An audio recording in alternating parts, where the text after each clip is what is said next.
My name is Rashina Perry. Felicia Wilson. My name is Deanna Jones. Shiree Sullivan.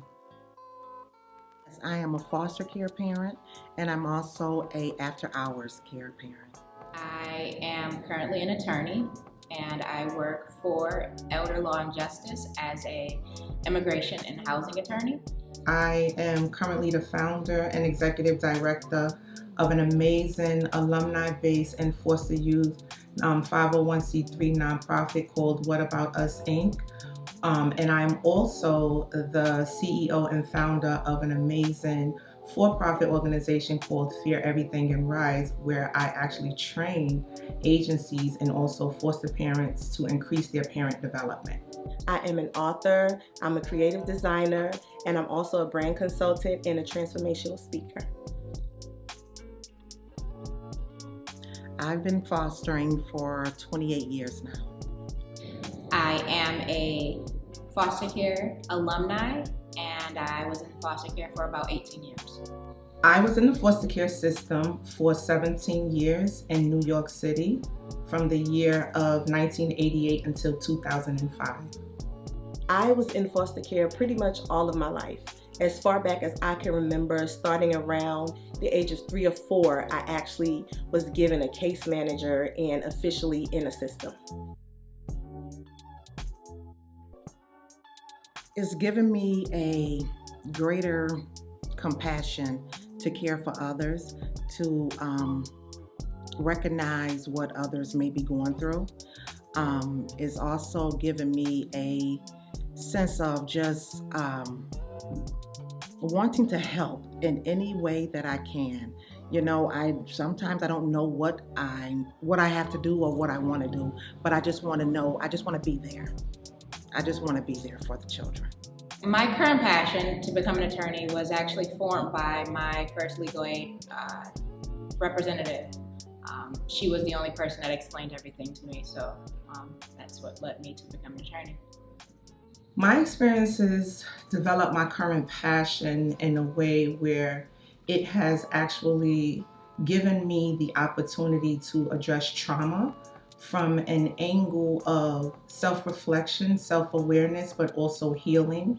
And that's what brought me to do what I'm doing now. There are many young people, both youth, children, but also alumni, that haven't reached the transformational piece of their lives where they can benefit and really thrive in a way where they can make the connections into adulthood. So for me, it was important to give them the hope, be the hope that they needed, but also give them the guidance and skills they needed to help them transition from foster care into adulthood, because I didn't have it. And I understand the severity, but also the need. Being in foster care was one of the most difficult and challenging experiences that I had as a child. And it has literally fueled my passion to want to be able to reach back and help other people who are where I once was. Growing up without your parents, growing up in an environment where you don't always feel like you belong was very, very difficult. And it's one of the reasons why I'm so passionate today about giving back to people like foster care children.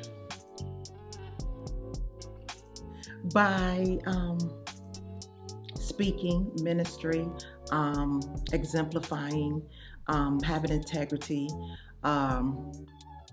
I have a support group for parents. A lot of children that I have fostered, their mothers are a part of my self-motivational parents support group.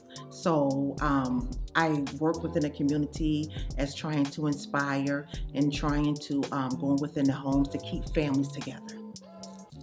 The ways that I foster greatness in my community are I am constantly involved with community service, and I try to stay involved with foster care youth and younger youth.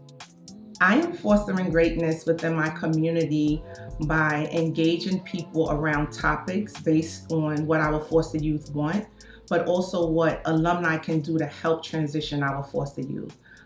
We have created an amazing nonprofit called What About Us, Inc., which is the model we go by, for us, by us, where it was created by alumni of foster care to help youth that are in foster care transition into adulthood from the lens of the alumni that are there to guide them? Well, let's start with the fact that I use my voice. I use the power of my story, my testimony, my life experiences to be able to educate children who are still in the foster care system or transitioning out, to let them understand that, guess what? Your circumstance and your situation does not dictate who you are. So you can come out of foster care and you can survive the challenges that it presents to you and still pursue your dreams and your goals and be whatever it is you desire to be. So I foster greatness by letting people know, as an example and as a light, as a beacon to them, that guess what? Just because I started there doesn't mean I have to end there.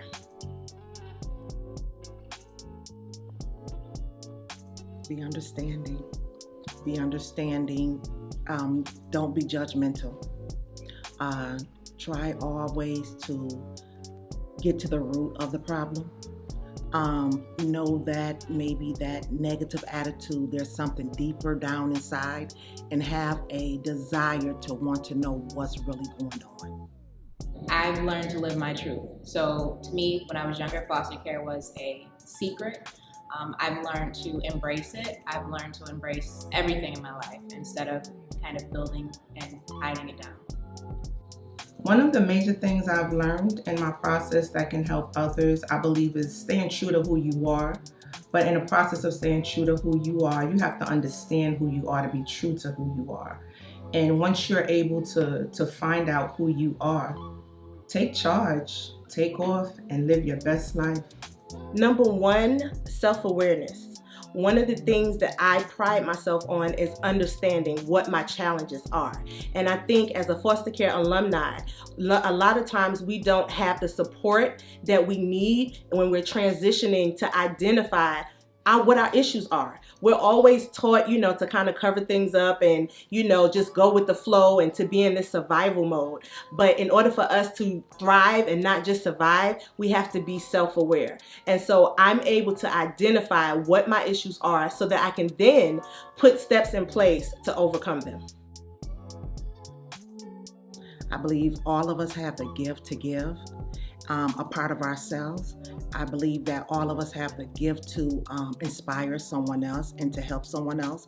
And I believe that I would like to share that we all should dig within ourselves and pull out that heart desire, that passion to see what you can do for someone else. Realizing that it's not about us. And if you ever have gone through something, know that you've been through that so that you can help someone else to get through it. Trauma is real. And the things you experienced in foster care and the things that youth experience in foster care, they affect them years down the line. I would like to share that if anyone is looking for services, if anyone is trying to get in touch with Felicia Wilson, What About Us, or even Fear LLC, they can reach me at Facebook, Felicia Wilson, also Instagram at What About Us. And they can also reach me on my website at www.fearrise.com and info@whataboutus.inc. I want to say to all of the foster care alumni out there, to children who are still in foster care and approaching their transition, I want you to understand that you can have hope. There are so many of us out there who have traveled on the path that you are now traveling, and we want you to know that we want to support you in whatever your goals are, whatever your dreams are. Don't look at your circumstance and feel like you don't have anybody. I know that in the system, a lot of times you might have felt like you were alone. You might have felt like you didn't really connect to anybody or that you really didn't belong. But I want to let you know that I'm here to support you in whatever way possible. Whatever you dream, whatever you desire, go after that, and do not let what happened to you determine what's going to move you forward in your future.